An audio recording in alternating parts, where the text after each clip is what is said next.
جی فرمائیے. میں حاشر بات کر رہا ہوں لاہور سے.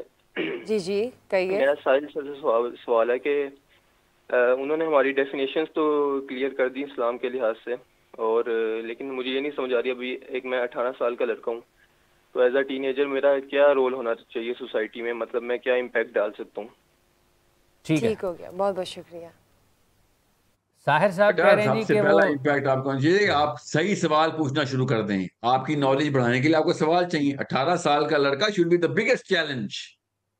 آپ کا یہ رول ہے. آپ اپنے گھر کو فتح کرنا شروع کریں، کتابیں کھولیں. آپ کا اور کوئی کام نہیں سوائے نالج کو آسمان پہ لے کے جانا، اپنے آپ کو اس لیول پہ لے کے آنا کہ جب آپ کوئی کوشچن کریں تو اس کے پیچھے ڈیپتھ ہو. آپ نے ریفرنس اور ریسرچ کے ساتھ بات کریں. You should be the ultimate student, کیونکہ آپ کی انرجی پیک پہ ہے. اس وقت آپ سے کوئی اور توقع رکھ بھی نہیں کوئی رہا. آپ سے کوئی بھی نہیں کہتا اٹھو اور اتنے کروڑ بنا کے لے کے آؤ. You're 18. Everyone is forcing you to go to the books. You better be in the books. And you better be the most eloquent voice in the society. Eloquent in how, what category? Asking the right questions and making the right challenges. اپنے بڑوں کو تہذیب اور تمیز کے ساتھ challenge کرنا سیکھیں تاکہ آپ اپنے آپ کو امپروو کر سکیں. وہ آپ کو سیٹسفائی کریں گے، فکر نہیں کریں. نہ کر سکے تو پھر ان کو اپنے آپ کو امپروو کرنا پڑے گا. سو آپ جیسے جو لڑکے ہیں اس ایج میں، they should be the mirror. ہمیں آئینہ دکھانے کے لیے آپ لوگ آتے ہیں کہ جی اپنی کوالٹی چیک کراؤ، اپنے احتساب کرو، اپنا حساب دو کہ اتنی عمریں گزاری ہیں تو کتنا سونے کی کانے کھیڑ کے لے کے آئے اپنی قوم کے لیے. کتنا ساحل صاحب یہ جو اپنے گھر میں فتح کرنے اور چیلنج کرنے کی بات ہے، لیکن یہ فلا تقل لہما اف ولا تنہرہما بھی تو ہے ساتھ میں. یہ کس تضاد کس قسم کا ہے؟ جو آپ کا پیغام جس طرح سے آپ کہہ رہے ہیں کہ اپنے گھر کو چیلنج کریں، بڑوں کے ساتھ تہذیب سے بات کریں، لیکن دوسری طرف یہ جو آیت مبارکہ ہے قرآن کریم کی، کہ آپ نے اس تک بھی نہیں کہنا دونوں میں سے کوئی ایک اگر بڑھاپے کو بھی پہنچ جاتا ہے؟ میں بتاتا ہوں اس آیت میں. دیکھیں آیت کا مطلب سمجھیں آپ، ٹھیک ہے، اور اس پورے سورت کا کانٹیکس دیکھیں کس طریقے سے اللہ تعالیٰ نے بنی اسرائیل کو ساتھ کیا معاملہ. بنی اسرائیل کی پلیسمنٹ چیک کریں. میں اب اتنی تفصیل میں نہیں جانا چاہوں گا، مگر اس کا بیسک سا کانسیپٹ سمجھ لیں کہ آپ نے بدتمیزی کہیں نہیں کرنی، پیروں میں رہنا اپنے ماں باپ کے. مگر یہاں پہ بات یہ ہو رہی تھی کہ جب ایک زوفت میں آئے گا، ایک نسل دوسری نسل کو ہینڈ اوور دیتی ہے نا کہ آپ تم سنبھالو، تو وہ ضعیف ہو چکی ہوتی ہے. آپ نے اس وقت ان لوگوں کی وہ والی فکر کرنی ہے جیسے انہوں نے آپ کی فکر کی تھی جب آپ چھوٹے تھے. ٹھیک ہے، یہ احسان مندی ہے مسلمان کی کہ وہ اپنے اوپر کیے گئے احسان کو نہیں بھولتا بلکہ دگنا واپس کرتا ہے. یہ ہے اس آیت کا مطلب کہ بھائی تم اب تم طاقت میں آئے ہو تو ان کی ضعفت کے اوپر ان کی دیکھ بھال کرتے ہوئے تمہیں اب تکلیفیں ہو رہی ہیں. تم تو اتنے سے تھے اور ہر وقت روتے رہتے تھے، ہر وقت تنگ کرتے رہتے تھے، ہر وقت حارس تھے کہ تجھے دودھ پلا دیا جائے، تجھے کھانا کھلا دیا جائے، اور تو نے ناک میں دم کر کے رکھا ہوا تھا، تو نے سانس روک کے رکھی ہوئی تھی، تو نے وقت روک لیا تھا، تو نے ہمیں جینے نہیں دیا جب تو چھوٹا تھا. اور جب تیری باری آئی ہے کہ تو طاقت میں آ گیا، تو تیرا نخرہ اتنا ہو گیا، تو چل شاباش تو بھی اب اسی ڈیوٹی پہ لگ. ٹھیک ہے، سو یہ ضروری ہے کہ ہمیں پتا ہو کہ ہم اس احسان کے بدلے اپنے ماں باپ کے ساتھ دگنا احسان واپس کریں گے. دیٹس دا ڈیوٹی آف اے مسلم. کہ اب ان کی باری آئی ہے تو تمہارے نخرے اور ماتھے پہ بھویں تن گئی ہیں کہ یہ تو میں بڑا بیزی ہوں دنیا بنانے میں، اور اب آپ کے کام کیسے کروں گا میں. بیٹا وہ انہوں نے آپ کو اس قابل بنایا کہ آپ یہ والی باتیں کر سکتے ہیں. تو یہ میں نے اس لیے کہا ہے مسلمان لڑکے لڑکیوں کو کہ ماں اور باپ کے پیروں سے اوپر نہیں آنا اپنی. یہ آپ کی اوقاتیں نہیں ہیں ہماری کہ ہم اپنے ماں اور باپوں کو آنکھیں دکھائیں. ٹھیک ہے، ہمارا کام ان کے پیروں میں ہی، مگر ان کا پہلا حق کیا، ان کو دوزخ سے بچایا جائے. ادب میں ان کو جہنم نہ واصل کر دیں کہ نہیں ہم مربت میں مارے گئی جی، مربت میں مارے گی، نہ ماں کو صحیح بات بتائی نہ باپ کو صحیح بات بتائی. اور بھائی فائدہ کیا آپ کی کتابیں پڑھنے کا، آپ کی ماں اور باپ ہی نہیں اس سے فائدہ اٹھا سکے. سمجھ رہے بات؟ سو اس کو بیلنس کریں. ہمیں پتہ ہے پچھلی نسلیں جاہل ہماری گزری ہیں، کوئی بات نہیں، اس لیے کوئی بڑی بات نہیں ہے. ٹھیک ہے، صحابہ کرام کی بھی پچھلی نسلیں جو تھی وہ کفار تھے، انہوں نے ان کو پکڑا نا. یہ بہت ضروری ہے کہ آج کل کے یوتھ کو پتا ہو کہ یہ واحد نسل آئی ہے جو کہ اپنے بچے بھی پالے گی، اپنے ماں باپ کو بھی پالے گی.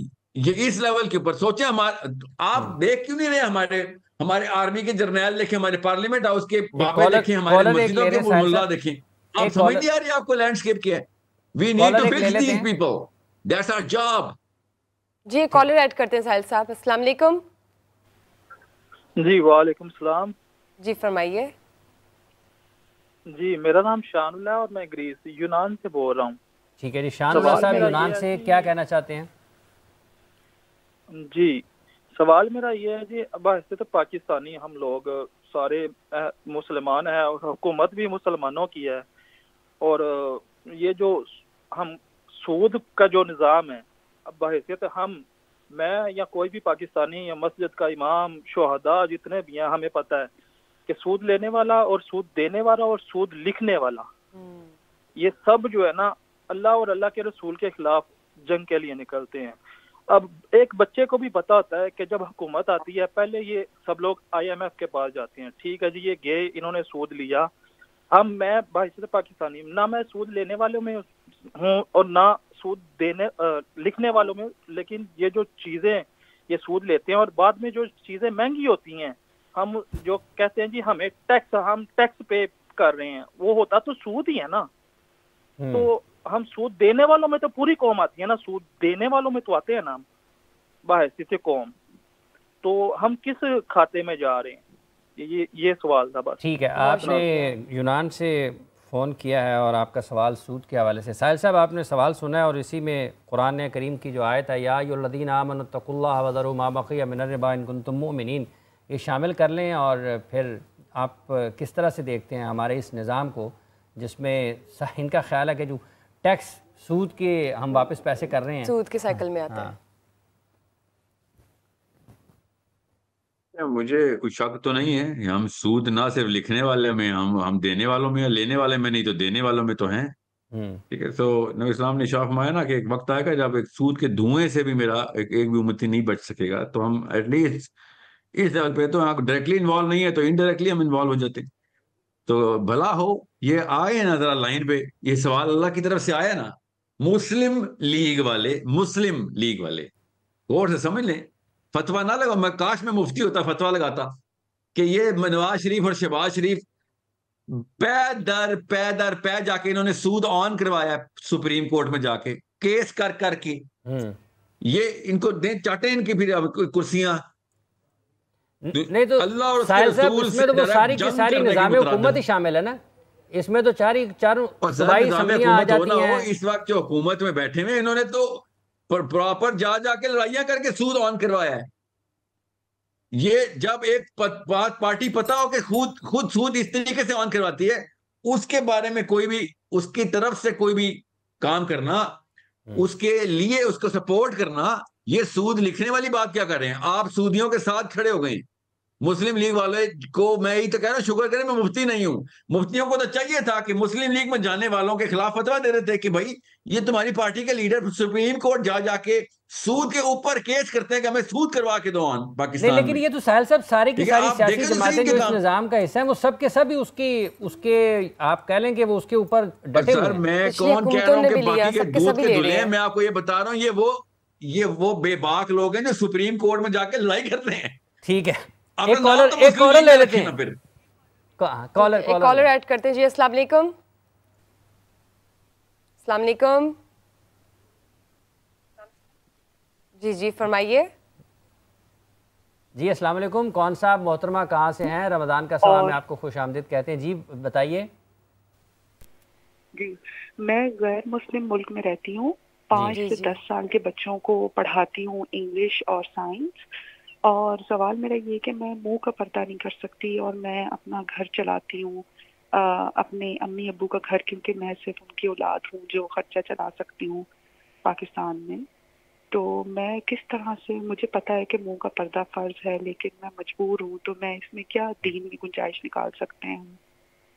پردے کے اعتبار سے ہے کہ آپ منہ کے پردے کے حوالے سے چہرے کا پردہ کسی غیر بیرونی دنیا میں. ایک اور سوال لے لیتے ہیں، 2 اکٹھے کر لیتے ہیں. جی السلام علیکم. السلام علیکم. السلام علیکم.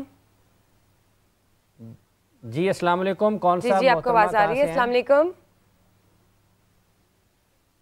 ڈراپ ہو گئی ہے. جی ساحل صاحب یہ جو پردے کے حوالے سے خواتین کے لیے حکم ہے قرآن میں اس حوالے سے ان کا سوال ہے کہ یہ چہرے کا اگر پردہ نہیں کرتی ہیں تو اپنے کفالت، چونکہ اکیلی خاتون ہیں جو اپنے گھر کے والوں کے لیے روزی کا رزق کا باعث ہیں، کام کرتی ہیں تو ان کے گھر کا چولہا چلتا ہے، پاکستان سے باہر ہیں۔ دو باتیں، یہ مفروضہ کیوں ہے کہ پردہ کریں گی تو باہر کام نہیں؟ کون سے ملک میں ہیں؟ میں دنیا کے 8 ملکوں میں رہ چکا ہوں، ادھر تو پردہ دار عورتیں بھی کام کرتی ہیں، مگر یاد رکھیے گا پردے کے اوپر ذرا پڑھ لیں۔ میں اسکول آف تھاٹ بڑے کلیئر ہیں، دونوں مسلمانوں کے اسکول آف تھاٹ بہت کلیئر ہیں اہل سنت کے اندر ہی، کہ ایک جو کہتے ہیں کہ پردے کا جو چہرہ ہے وہ 70 میں نہیں، اور دوسرے کہتے ہیں احتیاطاً اس کو کور کرنا ضروری ہے۔ ائمہ کرام کی بڑی کلیئر اس کے اوپر لٹریچر لکھا ہوا ہے، پڑھیں آپ کو پتہ چلے گا، آپ کو آسانی ملے گی اس میں۔ میں مفتی نہیں ہوں اس لیے اس طرح کے فتوے تو نہیں دے سکتا، آپ خود پڑھائی کریں، آپ کو پتہ چلے کہ کون کون سی جگہ کے اوپر کہاں پہ احتیاط کے زمرے میں کچھ چیزیں کی گئی ہیں، کچھ جگہوں پہ نہیں۔ تو آپ کو یہ خود پڑھنا پڑے گا، ٹھیک ہے؟ آپ جس فرقے کے مفتی سے پوچھیں گے انہوں نے اپنے فرقے کا تو سنا دینا، آپ کو سارا کچھ پڑھنا چاہیے نا، پھر اسلام آسانیاں بہت دے دے گا آپ کو۔ مگر میں آپ کو کچھ بھی نہیں بول رہا ہوں آپ کریں یا نہ کریں، میں مفتی نہیں ہوں، میں آپ کو خالی یہ بتا رہا ہوں، آپ کتابیں خود پڑھیں، آپ کو پتہ چلے گا کہ آپ کو کیا کرنا چاہیے۔ ٹھیک ہو گیا، بہت شکریہ۔ ایک اور کالر لے لیتے ہیں۔ جی السلام علیکم۔ السلام علیکم، کون صاحب محترمہ کہاں سے ہیں؟ اچھا جی ڈراپ ہو گئی ہے کال جی دوبارہ، چلیں ٹھیک ہے آگے بڑھتے ہیں۔ بات جو ہو رہی تھی ساحل صاحب کہ آزمائش، مصیبت، امتحان، اور یہ اگر ہم پاکستان میں بیٹھے ہیں تو پاکستان کے لوگ کس مرحلے سے گزر رہے ہیں کہ آزمائش میں ہیں، مصیبت میں ہیں، امتحان ہے؟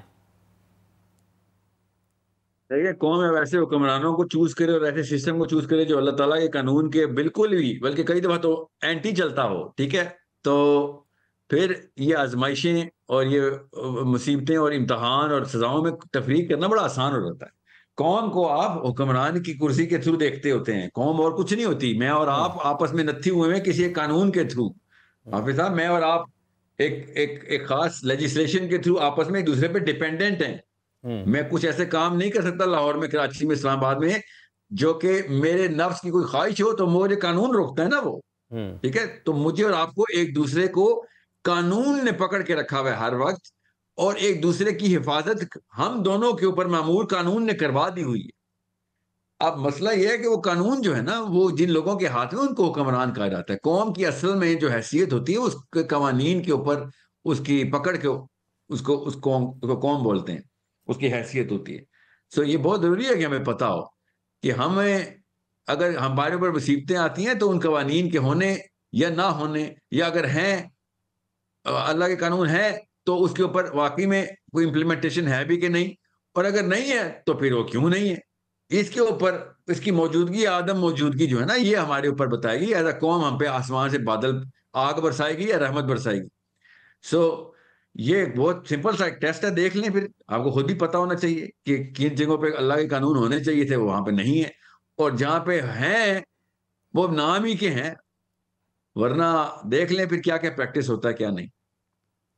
یہی سے ایک اور کالر ایڈ کرتے ہیں۔ جی السلام علیکم۔ السلام علیکم۔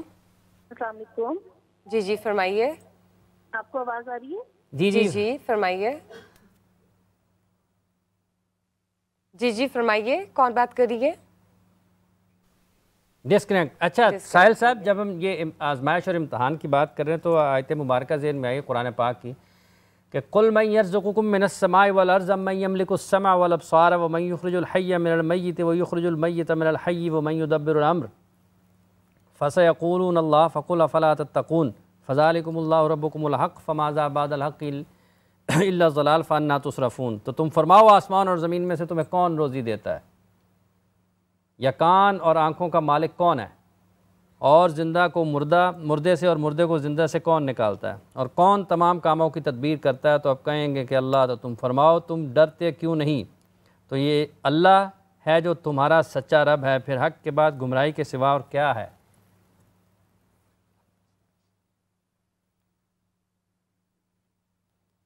سر میں آج تک کوئی پاکستانی نہیں آپ ملے گا جو کہ اس آیت کو جس پیرائے میں آپ نے پڑھا اسی طریقے سے اللہ تعالیٰ نے جب ان سے کہا ہے نا کہ پوچھیں گے تو بتائیں گے تو یہی کہ اللہ ہی دیتا ہے، آج تک کوئی پاکستانی ملا آپ کو جو کہ یہ نہ کہتا ہاں جی روٹی تو اللہ کی طرف سے آتی ہے, پیسے تو اللہ کی طرف سے آتے ہیں, ٹھیک ہے. پوچھیں گے اس کے بعد اچھا تو یہ سارا کچھ اللہ کی طرف سے آتا ہے تو سجدہ نواز شریف میں کیوں کرتا جا کے, تو ڈرتا اس سے کیوں درداری سے, سمجھے. ریلیوں میں لوگوں کے لیے جان کیوں دیتا ہے کہ جن کے ڈر سے یا کسی کے پریشر میں آ کے تو ایسے قانون بھی توڑ دیتا ہے کہ جن کے جو کہتا ہے وہ روٹی تو اللہ کی طرف سے آتی ہے. قانون بھی اللہ کی طرف سے آنے چاہیے نا, پھر ڈر بھی اللہ کی طرف سے آنا چاہیے, پھر ہمت بھی اللہ کی طرف سے آنا چاہیے. ان کی خالی روٹی اللہ کی طرف سے آتی ہے, باقی ڈر کہیں اور سے آتا ہے, ہمت کہیں اور سے آتی ہے, اور قانون کہیں اور سے آتا ہے. یہ چار چیزیں اکٹھی کرنی ضروری ہے, خالی رزق نہیں. آپ کی ہمت کا منبع بھی صرف اللہ ہے, آپ کے ڈر بھی صرف اتقوا اللہ اللہ کی طرف سے آتا ہے, اور آپ کے قوانین بھی صرف اللہ کی طرف سے آتے ہیں. خالی روٹی نہیں اللہ کی طرف سے آنی چاہیے نا, وہ بھی صرف فیشن میں اللہ روٹی اللہ کی طرف سے آتی ہے. روٹی کے پیچھے ہی تو یہ سب بلیک میل ہوئی بھی ہے پوری کی پوری 25 کروڑ قوم. روٹی کے ڈر سے ان لوگوں نے ایک بات مانی ہے اپنے 2 نمبروں کی, چاہے وہ کونسلر ہو محلے کا, وہاں سے لے کے پرائم منسٹر تک. یہ کہتے ہیں روٹی اللہ کی طرف سے آتی ہے. اللہ نے بھی کہا ان سے پوچھو نا ذرا, تو کہیں گے ہاں رونا رزق تو اللہ کی طرف سے آتا ہے, جان بھی اللہ ہی لیتا ہے, جان ڈالتا بھی اللہ, نکالتا بھی اللہ. وہ بولیں گے یہی. اور آپ کو پتا ہے نا مکہ پورا کا پورا اللہ ہی کرتا تھا. اللہ سے نہ آشنا تو نہیں تھے مکہ کے جاہلیہ کے لوگ. جب نبی علیہ السلام نے اعلان کیا تو ان کو کوئی نیا لفظ نہیں ملا اللہ کا. غور سے سمجھے اس بات کو. وہ رحمان کے اوپر ذرا ان کو مسئلہ تھا. اللہ کو تو کہتے کہتے تھے کہ جی یہ تو ہم بھی مانتے ہیں اللہ کو, آپ بھی مانتے ہیں اللہ کو, ٹینشن کس بات کی ہے. یہ بہت ضروری ہے کہ آپ کو پتا ہو, ہم نے اللہ تعالیٰ نے ان کے دلوں کے اندر پینیٹریشن کر کے کہا ہے کہ میں دلوں کے حال جانتا ہوں. منہ کے تو سارے کے سارے ایسے ہی بولتے ہیں. ٹھیک ہے, کالر کریں جی, ایک اور کالر ایڈ کرتے ہیں. السلام علیکم. وعلیکم السلام, میڈم شہباز بات کر رہا ہوں کراچی سے. جی فرمائیے. سر ساحل سے سوال تھا میرا کہ سر دنیا میں آج کاسموس بہت ترقی کر گیا ہے, لیکن پاکستان میں ہمارے اہل سنت میں ایک کتاب ہے جس لائن ڈراپ ہو گئی ہے جی.